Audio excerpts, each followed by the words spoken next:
Okay, I'd like to call to order a special meeting of the Frankfurt Plant Board on Tuesday, September 29th at 3 o'clock. As a result of the state of emergency declared by the President of the United States and the Governor of Kentucky and the Mayor of Frankfurt, and in accordance with recommended and mandated precautions in Senate Bill 150 and Kentucky OAG 20.05, the special meeting was noticed. As chairman of the Frankfurt Board of Directors, I hereby call the special meeting to order per 61826 and Senate Bill 150. This meeting is a video teleconference meeting. One or more members of the Plant Board will participate via Skype or other similar video. Per Kentucky Attorney General Opinion 20.05, public attendance is not permitted this meeting due to the highly contagious nature of the COVID-19.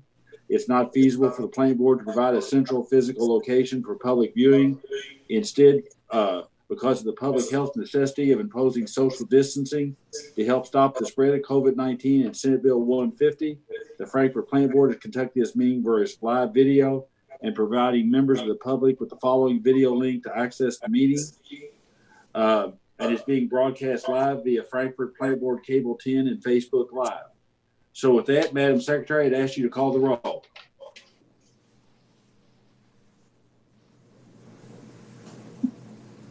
Member Hale? Here. Member Cuban?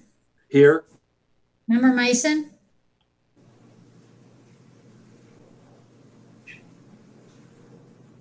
Member Snyder? Here. Member Mitchell? Here. Item 2 is approval of minutes. Now, Kathy, these are only the minutes of the landscape group, right? That is These correct. are not the minutes of the last board meeting. These are just the minutes of the landscape. We don't have the others in front of us, right? That is correct, yes. Okay, so what we have in front of us is the minutes for the September 17th, 2020 Landscape Committee meeting. And it's my understanding we're accepting these meetings. We don't have any action. I don't believe any action was taken by the group. They heard various reports. And this is simply to accept and approve the minutes of that meeting, which I think everybody has been sent a copy of. First, does anybody have any questions? I think Dawn was participating. If anybody has any questions. I have a question. Now, are we making is this a motion or to accept these, or is it just accepting them by information? Yeah, my understanding, and Hans, correct me if I'm wrong, my understanding is because this was a group created by the Plant Board and Dawn is participating in them, and these meetings have to be public notice, that much like other things, their minutes have to be submitted to us and we have to basically accept them into the record. But I don't think we have to take any action as a result of those minutes. It's a matter of just accepting them for information. Is that correct, Hans? Yes, sir. You're correct. It's just a request to accept into the Plant Board records to show that the steps were taken to have minutes and have records. Does that answer your question, Steve? It does, but I have another question about Sure. it. I read the minutes, and I just want to understand exactly what this committee is providing. I know they're providing guidance, but I use the analogy to someone today that that if we had decided through the agreement with the city about how we're going to design our kitchen, and we agreed on how we were going to design a kitchen, but then we got ready to do the execution of that, and somebody wanted a Kenmore and someone wanted a GE. Who makes that decision? And the reason I'm asking, I'm trying to figure out how much, once we decided and agreed upon a decision with the city commission about how this project would go and where things would be and all that, I'm just trying to figure out who is making the decisions on the minute things, whether it should be a tulip or a rose as the flower or the vegetation Right. there. As I understand it, and Hans, Dawn, correct me, as part of the settlement order, or the agreed order when we settled, was we agreed to create this committee with, I think, through the planning and zoning, and that we would be on it and members of the community and they would review it. And when it came time to, within the budget, the individual design and so forth, that they basically would have a lot of discretion in making those decisions, and that we would basically be honoring that. If for some extent it wasn't feasible or couldn't be done, then obviously that'd have to be worked through. But I generally had the impression that as part of the settlement within the budget, and as long as from an engineering and standpoint, it wasn't creating us a problem, they kind of were in the lead on that, along with our contractor that we pick. Is that right, Hans and Dawn? If I could just interject, the landscape architecture had been in that meeting, and Tanglewood has been very agreeable with what we have put forth thus far. And so I really don't think there's going to be any problem. A few more trees were added along Edgemont. And David Billings, you can jump in here to correct me if I don't get things right. And so that's been sent to Nate Van Sickle. Tanglewood is going to meet as their neighborhood association and basically say that, yeah, it looks good. I mean, I thought we had a really good meeting. Everyone was very agreeable with what has been done thus far. So I really don't see a problem with Tanglewood picking something that we're not going to agree with. No, that's not my question. My question is I may agree with everything that they suggest. My question is, are they an advisory group? Or they are directing us, and we are mandated by whatever their neighborhood association tells us to do within the budget? I'm not talking about something that's going outside of the budget, within the budget. I assume that once we got the agreement with the city commission, that, yeah, I was okay, and I'm okay with them making suggestions and stuff like that. But it sounds to me, when I read the minutes and when I hear staff and you talk, that if they don't like that the bush is a rose, then the bush will not be a rose.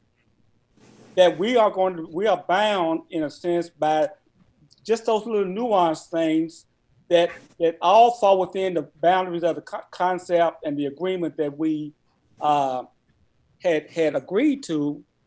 It sounds like they can tell us what will be the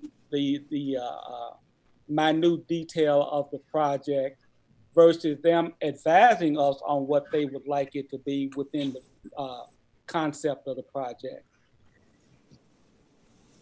And that's what I don't agree with. That is what I'm saying to you. Sure. I don't mind listening to what they say, and I probably agree with everything.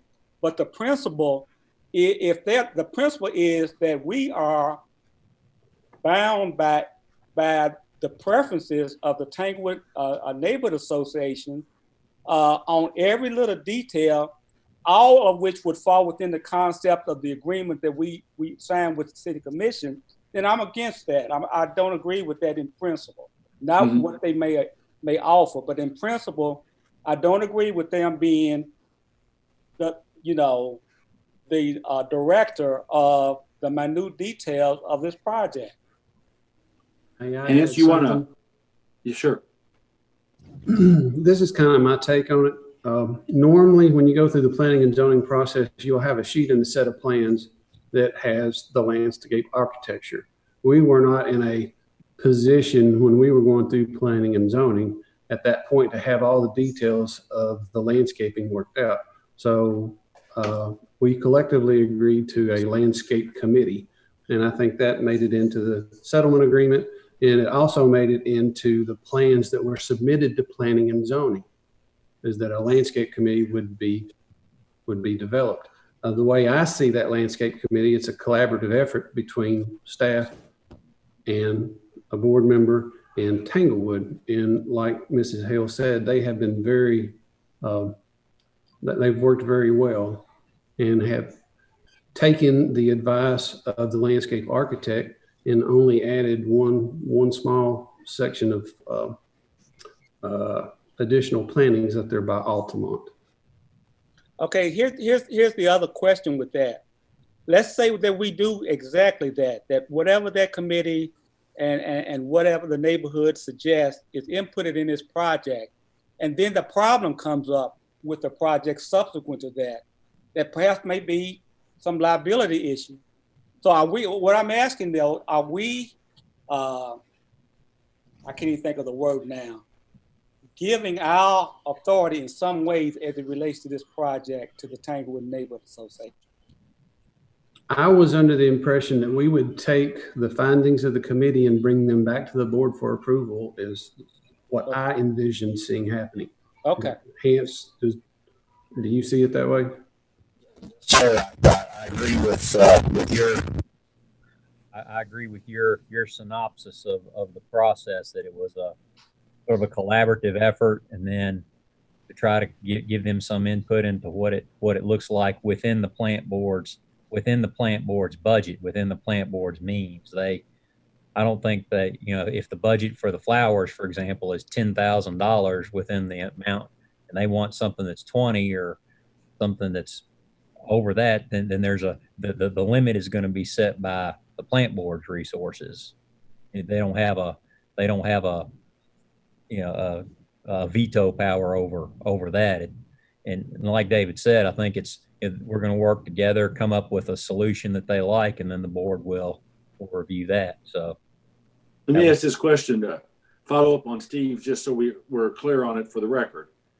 And what David Billings was saying, say the landscape committee comes up with a proposal, it comes to the board, and we look at it, and for some reason there's a concern.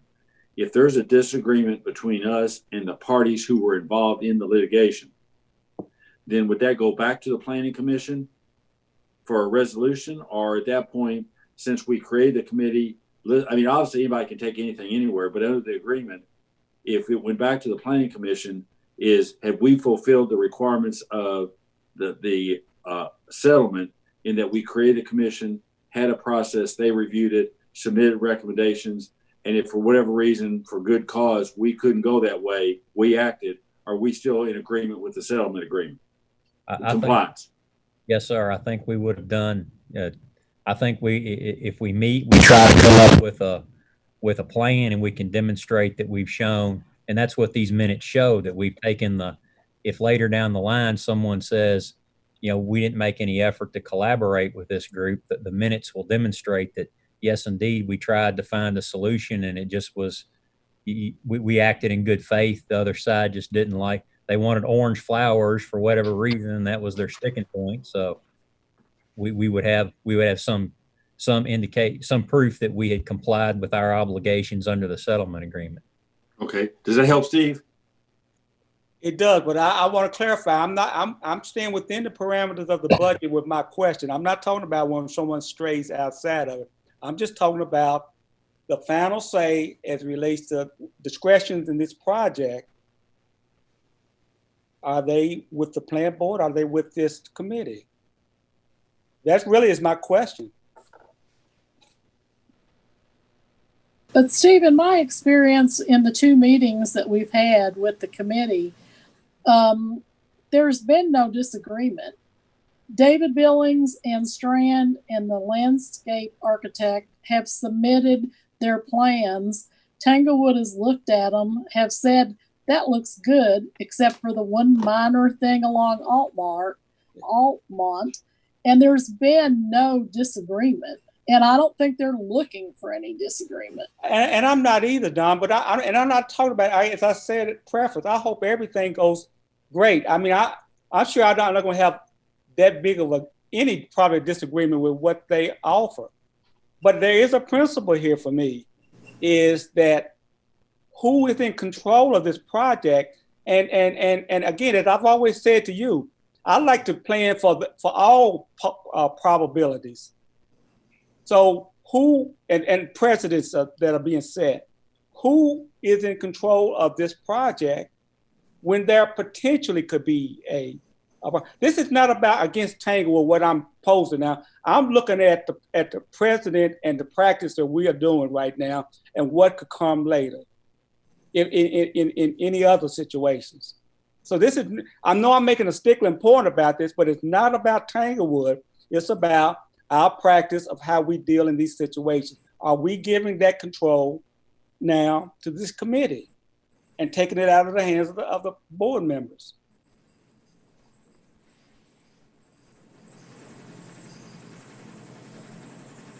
I don't see that happening, but that's just me.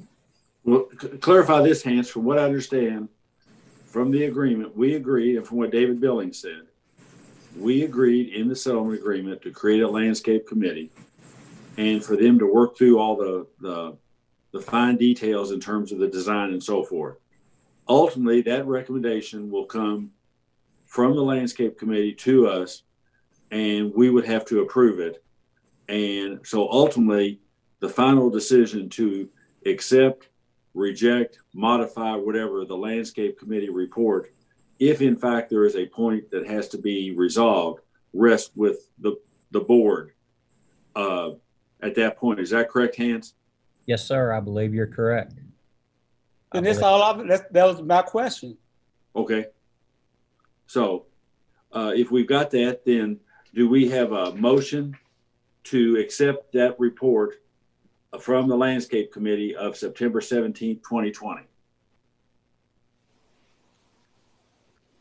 I make a motion to accept. Do we have a second? I'll second. Okay, Catherine seconded. Any further discussion? All those in favor say aye. Aye. Aye. Opposed? Those minutes are adopted. Now under action items, the first is item 3.1, which is consider approval of the long-term memorandum agreement, sub-agreement, number 10, regarding SEPA. And as I understand it, either Gary or Vint, we're in this with a number of other entities, and we have someone acting on our behalf and to basically administer that agreement. And this is pretty much a routine item in terms of to give them the authority to keep doing what they've been doing.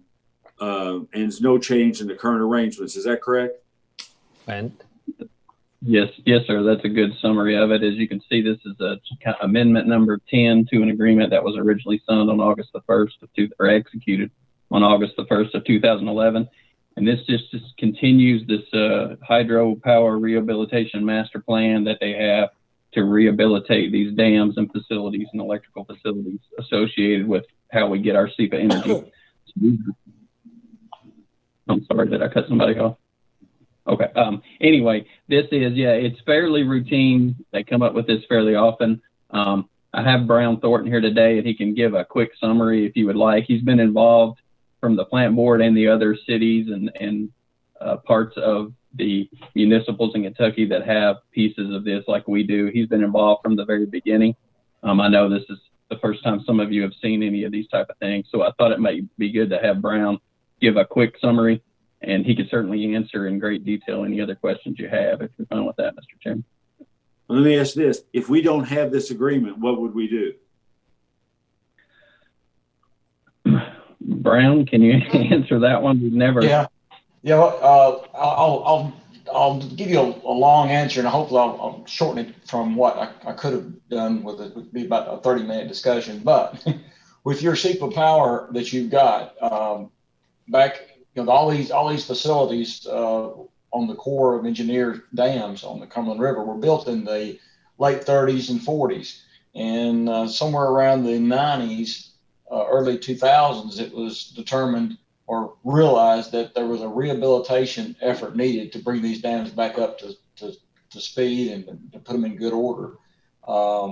And the appropriations or funding mechanism for that, of course, it's like trying to get blood out of a turnip as far as appropriations from DC. So the funding mechanism was developed whereby the revenues that you normally would be paying for SEPA power are redirected to capital projects. And this was done through this, what they called a memorandum of agreement. And that there were large, at first they were short term. We had an 2004, 2005, and 6, and 2008 and 9. Those three earlier MOAs were short in duration and administratively hard to, come up with a new agreement every 2 or 3 years. So in 2011, that's when this long-term MOA was put in place to take care of the funding for these capital projects to rehabilitate the hydro facilities. Now, with the long-term MOA, it's kind of like a blanket agreement, and that's the one that Vint mentioned that you guys signed back in 2011. But underneath that MOA, there's a series of sub-agreements where projects, discrete projects are identified, and that's what you're looking at today. This is the 10th one under the long-term MOA in 2011. Now, what would happen if you didn't sign it? Well, from your perspective, nothing. You still have to pay for your SEPA power. It's just that those monies would not be redirected pursuant to the agreement, would not be redirected to the capital project funding effort.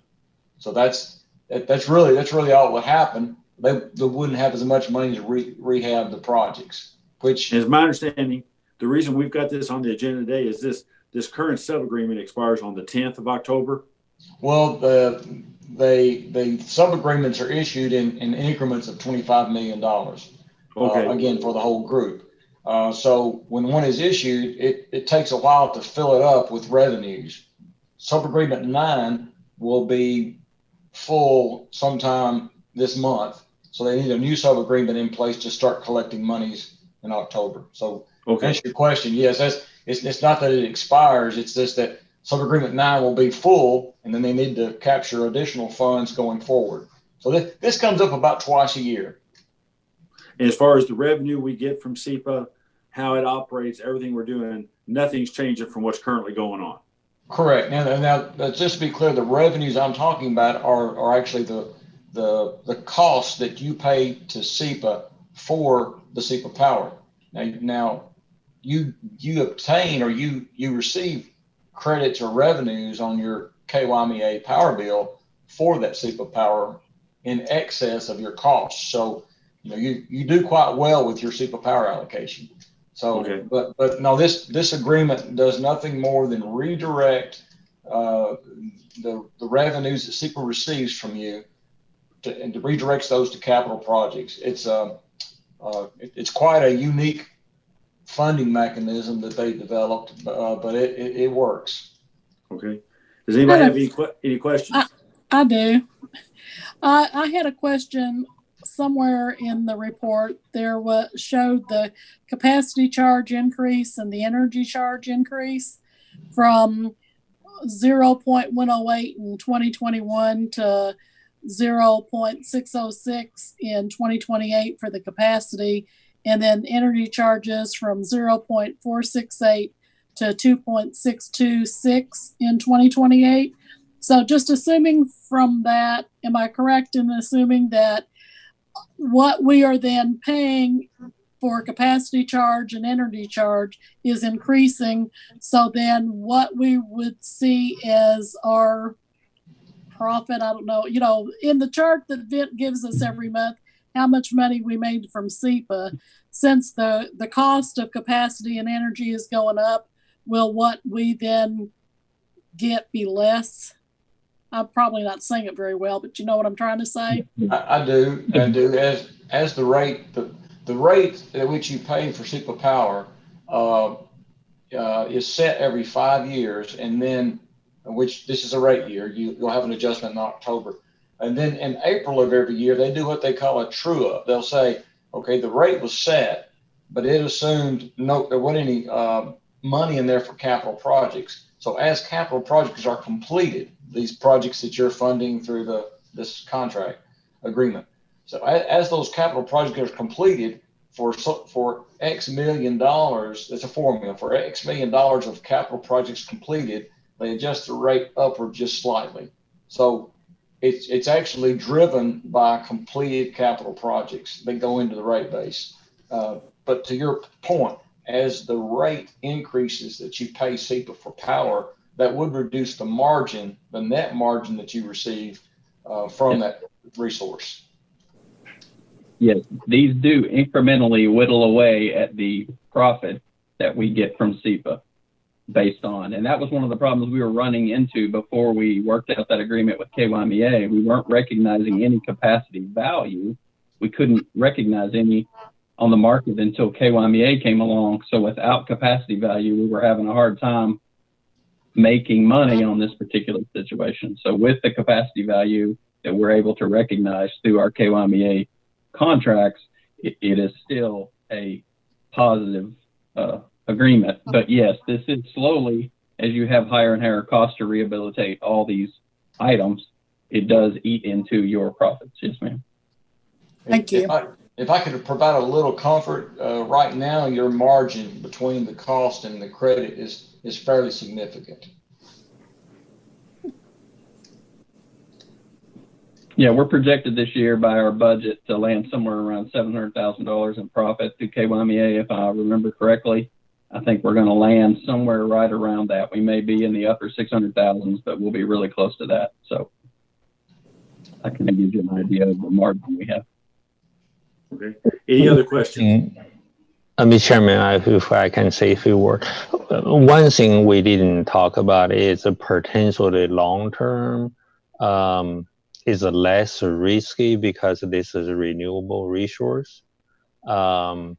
If in the future, if there any potential legislation for the climate change or CO2 tax, any potential, this will be creating even more value to us long term. We can always argue the profit margin between us and KYMEA is set up by us, by the board, KYMEA. So we always can argue one way or another, but the renewable value to this company long term is still there, no matter how do we calculate it. Okay. Any other questions for Gary or Vint? Okay, if not, do I have a motion to approve the long-term memorandum MOA SA number 10 regarding SEPA? So moved. Do I have a second? Second. I have a motion second. Is there any further discussion? If not, all those in favor say aye. Aye. Opposed? Approval of the memorandum is approved.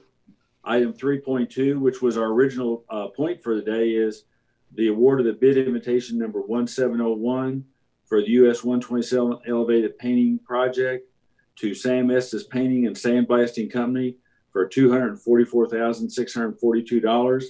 And my understanding is the reason we called a special meeting today, as opposed to waiting to a regular meeting, is to get this underway, if possible, while there's still time in this season. And with that, I'll turn it over, I guess, to David Billings to talk about it, and maybe David Denton also comment about if this is within our budgeted number, and for David Billings to give us any detail on it. Yes, sir. We do have a short time frame for this. You are correct. We would like to get this done this tank painting season, which typically ends the end of November. The budget was approved in July. We brought wet and dry on in August, and we've been able to develop specs and get it bid in September. Got 3 bids in. The low bidder was Estes Painting Company at $244,642. We feel that this is a very good cost provided by them. We budgeted $400,000 in this year for this project. Estes has successfully performed for industrial clients and utilities alike. He's also being recommended by our project consultant. Therefore, staff is recommending the board award to Estes Painting and Sandblasting Company in the amount of $244,642. And so basically what you're saying is this came in $156 under the budgeted amount. Correct. Is that correct? Correct. And this company, they've not done work for us, but they've done work for other clients we can verify. Correct. They come highly recommended by our consultant, and one of the people that they put down as a reference is a person that I know actually lives here in Frankfurt, and I called him. He says they're a very good company. Okay. And one question I had earlier, I'd actually asked David. My understanding is the color they're going with is the current color, which has been that color for almost 20 years. Yes, sir. And that it's our understanding that unless we hear something from the community or there's some major concern, that we would go with the current color, which supposedly is supposed to blend in with the skyline. Is that correct? Yes, sir. The color that we have selected for the exterior of the tank is a light neutral gray, and it's very, very similar to the color that's on the tank now. I have no knowledge of any complaint of that tank color since I've been here. It blends in well with the sky. That is a standard operating procedure for most utilities, and that's why we went that way. Okay. Do we have any questions for David? Yeah, Mr. Chairman. Billings? Yeah, sure, John. Hey, David, the what we did in terms of the $244,000 against the 400, does any of that amount of money include our contract with Wet Dry? Is that added on to that 244? Is that a different pot? It will be added on to that. $400,000 will pay for the basic painting, and with any rehabilitation project, we're going to come into something that we don't know about now. So right. If that happens, we'll have change orders that'll go against that $400,000. And that's pretty much it. I did want to mention that we did have an additional 4 items that we already got pricing for, just in case. Okay. A couple of those roof beams, and I have some pictures if the board would like to see it. Some of the roof beams in that tank need to be replaced. So this is a base bid. So the additional cost will be a little bit higher than the two. We will see. We will see some more on that. Okay, great. Okay. We will, and we are also planning on putting a tank mixing system in this tank that will also come at that $400,000. Okay. So we can't take that money out of your budget right now? That's your call.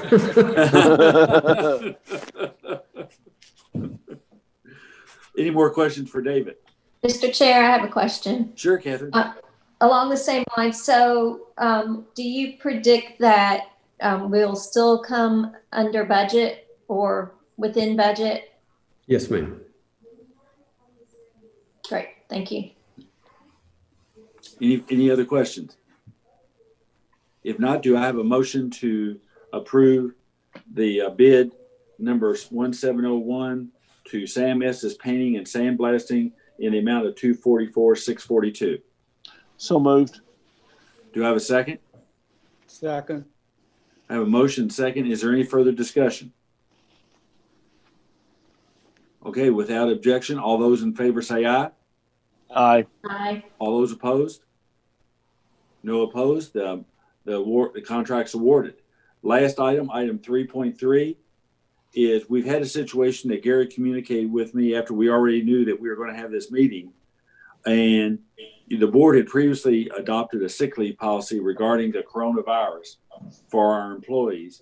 And we have a situation where it's possible that because we might have to direct an employee or employees to use to take off some additional time, the options are either we can then go to telling them they have to use their own sick or annual time, or we can say, since it is directed time for them to be off, not at their discretion, that we would grant one more additional 80 hours of emergency paid sick leave, beginning with any absences after September 1st.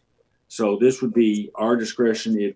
As I understand it, it's not required under any state or federal orders, but we do have a situation where employees, for no fault of their own and not knowing how they contracted it, in the best interest of the plant board, our employees and customers, we might want to direct them to stay home. And the question is, do we want to make them use their own time or give them coverage? I think for most employees, they just soon be at work, because when they're at home, they can't do anything. They're just sitting at home. But it's something we needed some direction from the board before we could really act on it. Is that fair, Gary? It is. Nichelle, can you like add it more? No, it sounds like Mr. Cuban pretty much sums it up for us. We do currently have one employee that does need additional time. So far, we have had 35 employees use the EPSL time. And then we also have had 7 employees that have currently exhausted their time. So we have 7 employees out of the 35 that have already used their 80 hours. Okay. So I guess that's kind of our status. This is a discretionary item. And it's obviously, there's not much of a playbook or rule book on this coronavirus. We're kind of finding our way as we go along. But it's one thing for employees to come in one time. It's another thing in my mind for us to go to an employee and say, you're going home and you happen to have time, so you're going to use it for this, when in fact they could have some other surgery, family emergency, or something else, and then they'd be out of time for that with no recourse. So I open it up for any other discussion. Ms. Cuban, might I say a word? Sure, sir. One thing I do want you to know, this is not automatic, have another 80 hour for every employee. It is need to have a proof process. And one condition is they have the first time using it. We've been proof for that first. Then once that's the condition too. I'm not sure this is going to be, I hope not a lot of employees going to use this. Mr. Chair, I have a question. Sure. Under the description on the agenda, it says that under the emergency paid sick leave policy, that employees caring for others, as opposed to those that are required to quarantine because of themselves, but caring for others under the paid sick leave policy, they would receive 2/3 of hourly pay. And I was looking at the policy, and if somebody could help me through it, because when I read just the emergency paid sick leave policy, I didn't come to the conclusion it would just be 2/3 of their salary if they were caring for others. If I read it with the Emergency Family and Medical Leave Expansion Act, I could maybe come to that conclusion, but not if they were just being they were just being covered under the emergency paid sick leave. So maybe somebody could walk me through that. Nichelle, since you're the official smart person on this, you want to talk about it? Yes. I'm trying to review the policy quickly, but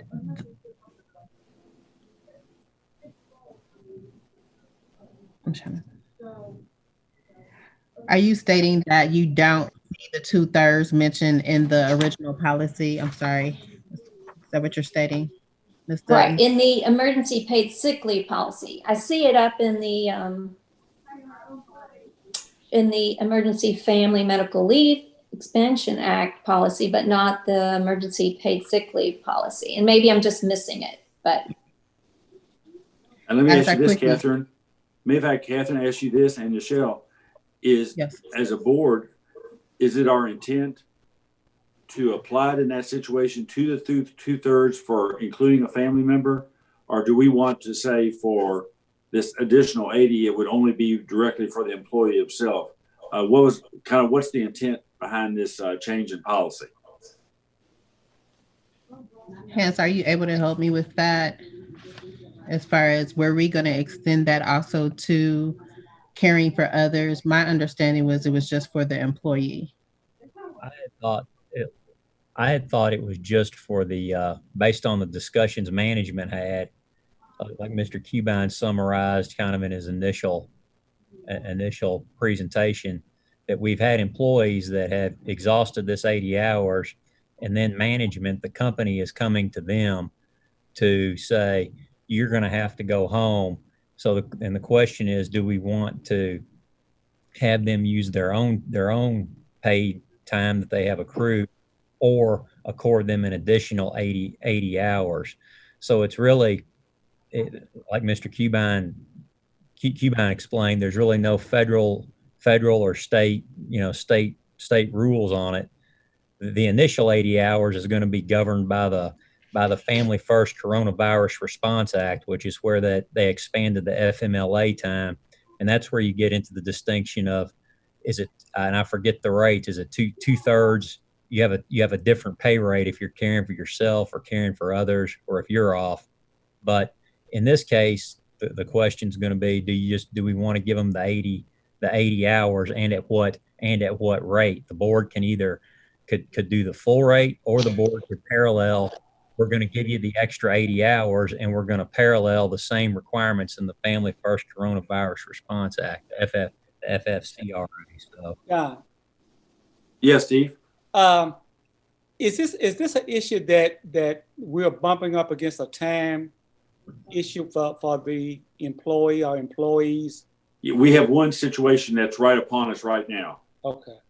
And that's the reason we put it on now as opposed to waiting until in October. Okay. We've got somebody that literally in this pay period we need to. Yeah.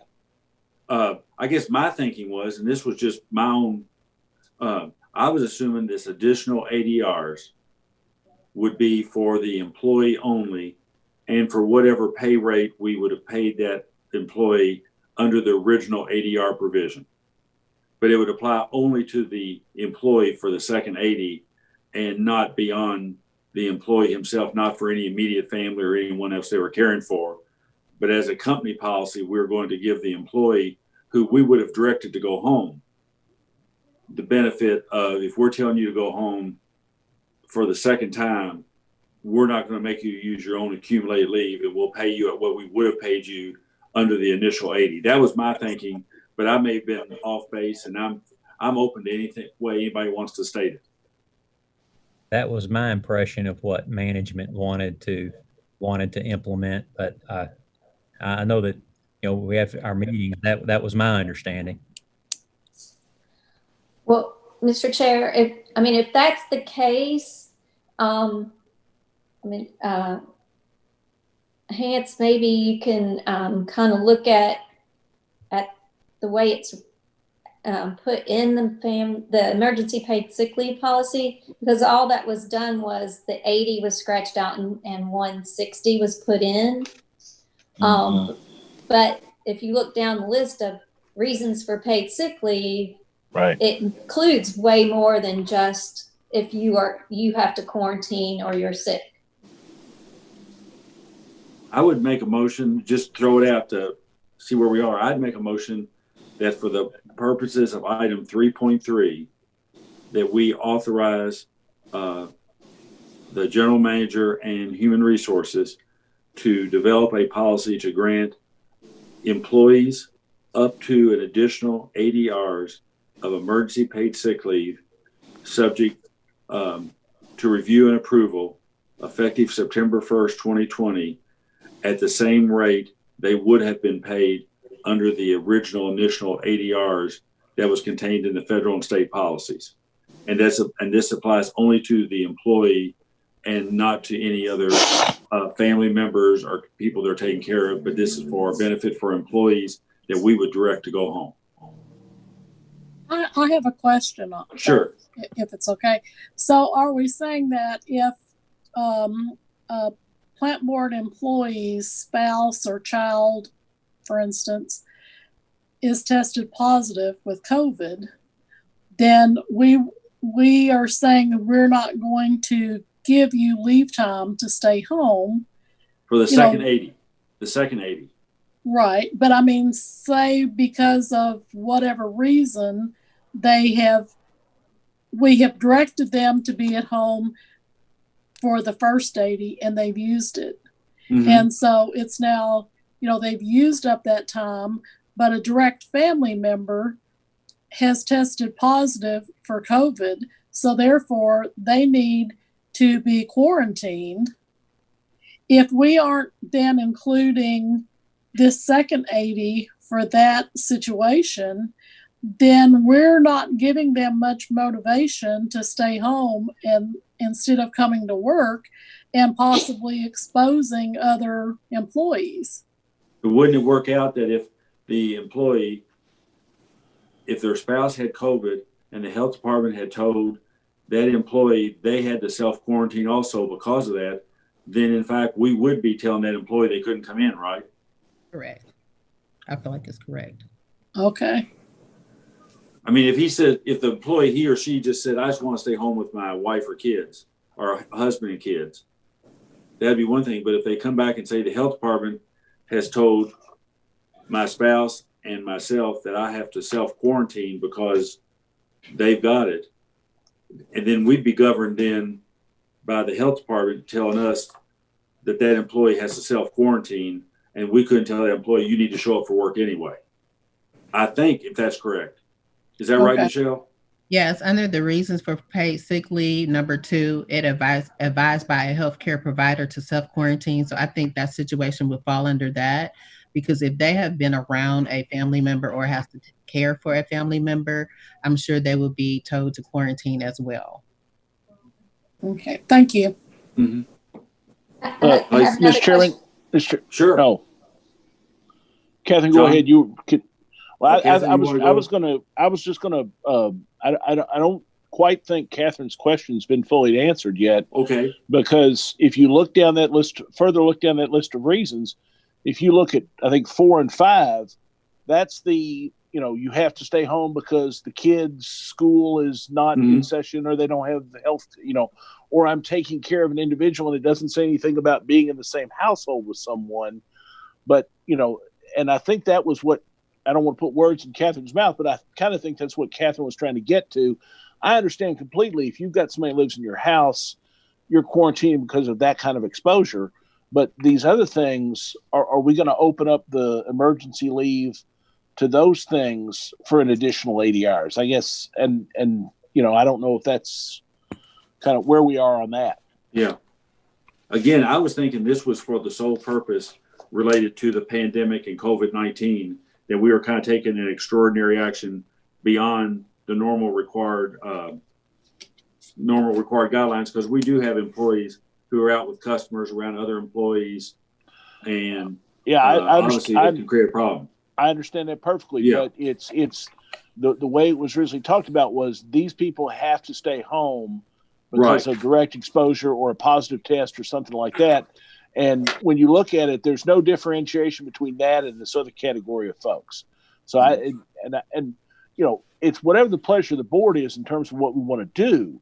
But I think we just need to be clear that we're not setting up something that maybe isn't, maybe is an unintended consequence. So okay. Does anybody want to take the motion I made and modify it, amend it? So John, your motion is to allow the additional 80 hours only if it's the employee that tests positive. Or the employee tests positive, or the employee is ordered to be self-quarantined. But it's all about the employee being positive or tested, or it's not about anyone else. And this wouldn't change our previous policy on the ADRs. This would be just for the additional ADRs on top of if the first ADRs is exhausted. So if you say it like that, then everything, all of those conditions in what we have in front of us goes away. Correct. It would just be if someone came to Gary or Nichelle and said, this is the situation I have.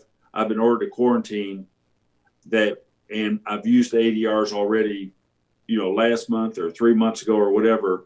And I'm either I don't have any more time, or I've got just a little bit more time. Can I get any additional time off since I've been ordered to quarantine? That we'd have the ability, that management would have the ability to grant up to 80 additional hours for that employee.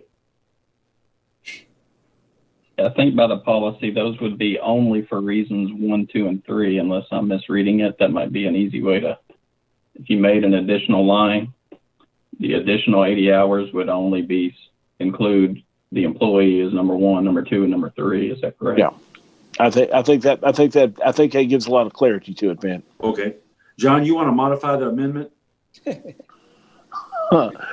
Yeah, you're our bill drafter. Yeah, something like that. Thanks a lot. I'd like to make a motion that we allow an additional 80 hours of emergency paid sick leave to those individuals that are subjected to conditions 1, 2, and 3 under the reasons for emergency paid sick leave under the original policy adopted by the board previously to this year. Does that, Nichelle, does that workable? Can you make that work? Yes. Does anybody have any discussions to John's amendment?